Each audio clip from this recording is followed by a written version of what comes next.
બનાસકાંઠા પોલીસે આંતરરાજ્ય બાળ તસ્કરી રેકેટનો પર્દાફાશ કરી તેલંગાણાના મુખ્ય સૂત્રધાર સહિત 2 સાગરીતોને ઝડપી પાડ્યા છે। વડગામના ધનપુરામાંથી થયેલા બાળકના અપહરણની તપાસમાં આંતરરાજ્ય નેટવર્કનો ખુલાસો થતાં સમગ્ર પંથકમાં ચકચાર મચી ગઈ છે।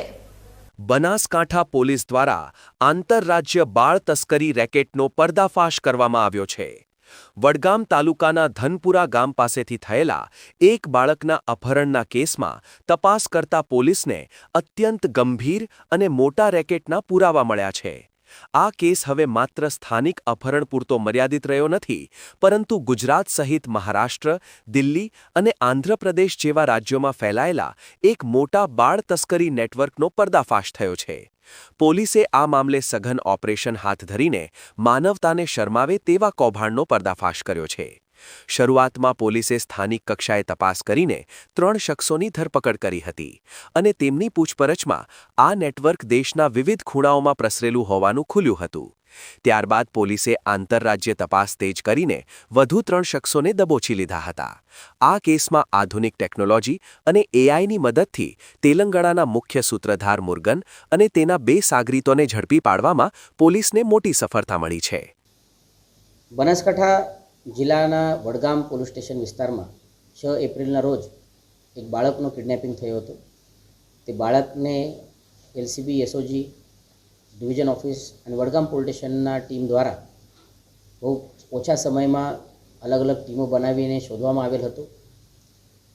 આ બાળકને જ્યારે શોધવામાં આવેલ તે સમયે જે આરોપીને પકડવામાં આવેલ હતો અને તેના પછી જે બીજા આરોપીને પકડવામાં આવેલ તેના ઇન્ટ્રોગેશનમાં ધ્યાન પર આવેલ કે આ પ્રમાણે બાળકને કિડનેપિંગ અથવા નવજાત બાળકને તેઓના વાલીઓ પાસેથી લઈને વેચવાનો એક મોટો રેકેટ આમાં સામેલ છે અને તેની તપાસ એલસીબી એસઓજી અને અન્ય અમારી વડગામ પોલીસ સ્ટેશનની ટીમ દ્વારા શરૂ હતી।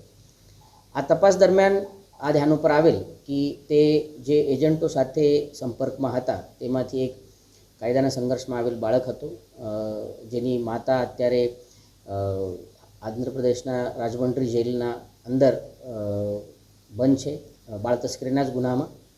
તેના સાથે આ જે કાયદાના સંઘર્ષમાં આવેલ જે બાળક હતું તેના સાથે આરોપી સંપર્કમાં હતા, તો તેઓને મુંબઈ વડોદરા હાઈવે ઉપરથી પકડવામાં આવેલ।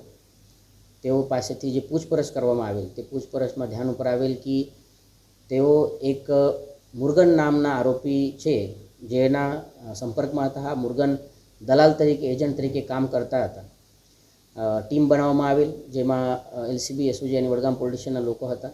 પીએસઆઈ દ્વારા આ ટીમ લીડ કરવામાં આવેલ અને ટેકનિકલ ઇન્ટેલિજન્સ ખાસ કરીને એઆઈનો ઉપયોગ કરીને મુર્ગનને ટ્રેપમાં લેવામાં આવેલ અને કાગઝનગરમાંથી મુર્ગનને પકડવામાં આવેલ।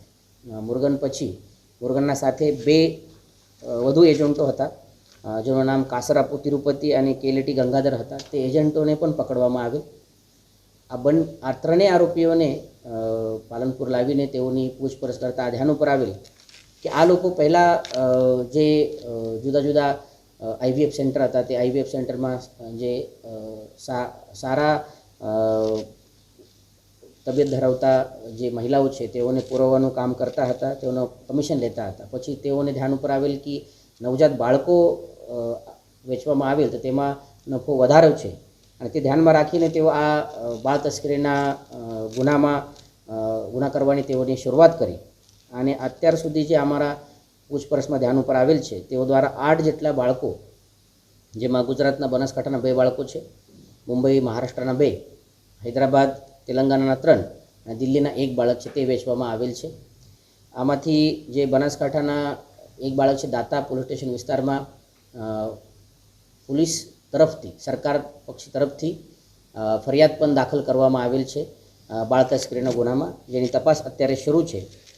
આ ત્રણેય આરોપીના સિવાય તેઓ સાથે અન્ય 4 થી 5 આરોપી પણ આમાં ઇન્વોલ્વ છે, જેમાં શિવારાની કરીને અને રોહિદાસ કરીને એજન્ટ છે જે હૈદરાબાદ અને મુંબઈના છે અને સિવાય પણ 2-3 નામો ખુલેલા છે। તેની ડિટેલ્સ પણ અમારા પાસે છે અને આવનાર સમયમાં તેઓને પણ પકડવામાં આવશે। જ્યારે કાયદાના સંઘર્ષમાં આવેલ બાળક પકડવામાં આવેલ હતો તેના પાસેથી 1.5 લાખ જેટલી અમાઉન્ટ પણ રિકવર કરવામાં આવેલ હતી, જે બાળક વેચવાથી જ તેઓને મળેલ હતી. જે આ લોકો છે આ આંતરરાજ્ય લેવલ ઉપરથી આ રેકેટ ચલાવતા હતા અને જે આ બાળકો છે તે બાળકોની અન્ય રિકવરી અને બાકી ગુના બાબતની તપાસ અત્યારે વડગામ પોલીસ સ્ટેશન દ્વારા અને દાતા પોલીસ સ્ટેશન દ્વારા શરૂ કરવામાં આવેલી છે. અત્યારે જે કિડનેપ થયેલો હતો તે બાળક આપણે રિકવર કરીને જે વાલી છે તેઓને આપવામાં આવેલ છે. બાકી બાળકોની ડિટેલ અમારા પાસે છે. ઇન્વેસ્ટિગેશન દરમિયાન તેઓની તપાસ કરીને તેઓને પણ રિકવર કરવામાં આવશે. એમો તરીકે આ લોકો જે નવજાત બાળક છે જેઓને વાલીઓને તે બાળક કોઈ કારણસર જોઈતો નથી અને પૈસાની જરૂરત છે, આ ધ્યાને રાખીને આ લોકો તેઓ લોકોને સંપર્કમાં લેતા હતા અને પછી તેઓ પાસેથી આ બાળક ખરીદીને વચ્ચે દલાલી મેળવીને જે સામાવાળા એજન્ટો છે તેઓને આ વેચતા હતા, જેમાં કોઈ ફેમિલીઝ પણ આમાં આવેલી છે નામો.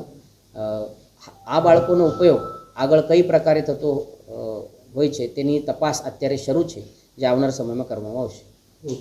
અત્યાર સુધીની પોલીસ તપાસમાં એવો ભયાનક ખુલાસો થયો છે કે આ ટોળકીએ આશરે 8 જેટલા માસૂમ બાળકોને જુદા જુદા રાજ્યોમાં વેચ્યા છે. આ બાળકોને ક્યાંથી લાવવામાં આવ્યા અને કોને વેચવામાં આવ્યા તે અંગે હાલ પોલીસ ઊંડી તપાસ કરી રહી છે. મુખ્ય સૂત્રધાર મુર્ગન અને તેની પત્ની અગાઉ પણ આવા ગુનાઓમાં સંડોવાયેલા હોવાનું સામે આવ્યું છે. ત્યારે આ રેકેટમાં હજુ પણ 4 થી 5 જેટલા શખ્સો સંડોવાયેલા હોવાની આશંકાએ પોલીસે ચક્રો ગતિમાન કર્યા છે. બનાસકાંઠા પોલીસની આ સતર્કતા અને ટેકનોલોજીના સમન્વયથી આંતરરાજ્ય બાળકોના ખરીદ વેચાણના નેટવર્ક પર મોટો પ્રહાર થયો છે. આ મામલે પોલીસની કડક કાર્યવાહીથી આગામી સમયમાં અન્ય ચોંકાવનારા ખુલાસા થાય તેવી પૂરેપૂરી શક્યતા છે, જેનાથી અનેક માસૂમ બાળકોના પરિવારને ન્યાય મળી શકશે.